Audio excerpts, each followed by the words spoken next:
zan la suru makam pet Jisu nin velawa alai na thu ben tekati ka chapa hui pi su bol sin ani ai ta kho bol ta ne chula na be ka sau pa tu la ke kai tho pa ka kai le yo pa kai ki vet mai yo le sin hin kho ai ti ai tai pa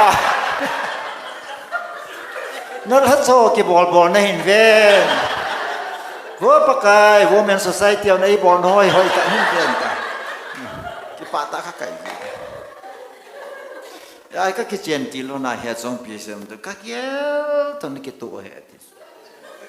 trong ipilom lom nó ghé làm cái gì ama ghé đó nó pastor cái apply bị vậy rồi hallelujah amen amen à cái nào thôi là hallelujah là imin mai chỉ là sử dụng khó bơi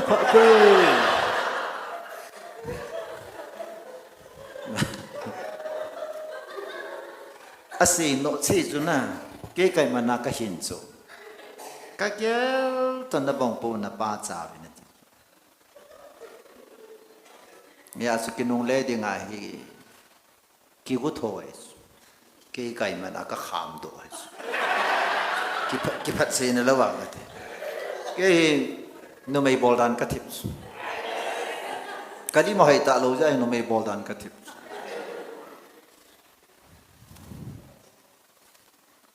cái gọi là nào dùng nó hòn ấy ngay thì đàn nó gì giảm rồi kim phải là tàu fit tên ulal tên in nệ chín tàu fit tên này vào ngã số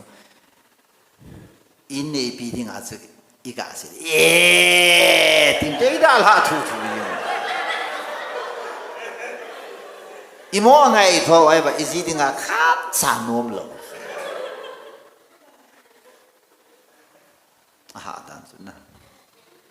ka hin khu hi ka thil to he se lo chu na bi piu nim su ti ya dan ki ti so pe te ho chon sit het nai tu na mi tam tan kem revival bol ti ngong le ki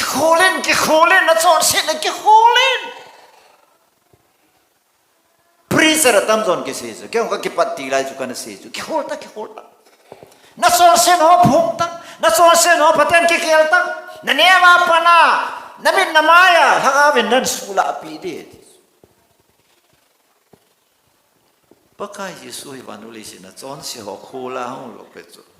I chon se ji wa phu do ding a hong chu pathian thang wa hallelujah ki pa ta good news pham den pathinin mi chon sia ngai lu na a chon se dawang a the nya tha ka se